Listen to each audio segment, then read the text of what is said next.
Pagkarinig ko noon, DJ Rocky, ay nanlamig ang buo kong katawan. Hindi ako makaimik agad.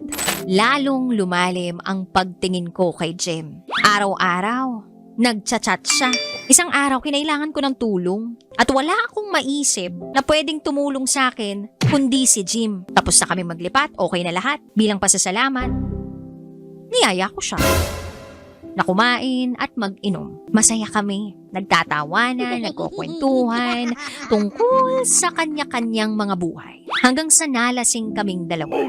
Papunta sana ako ng kusina, pero bigla na lang niya akong hinila, niyakap at hinalikan. Parang wala na akong nagawa, kundi magpatangay sa bugso ng aking damdamin. Anong magagawa ko? Gusto ko rin naman may nangyari sa amin. Nagising na lang kami ng umaga, hindi nag-iimikan. Hiyang-hiya ako sa kanya hanggang sa nagsalita na siya. Sana walang makaalam sa nangyari sa atin, ha? Sa atin na lang to kasi may girlfriend ako at malapit na rin kaming ikasal. Pagkarinig ko noon, DJ Rocky, ay nanlamig ang buo kong katawan. Hindi ako makaimik agad. Parang dinudurog ng martelyo ang puso ko sa sakit. All this time, my girlfriend pala siya.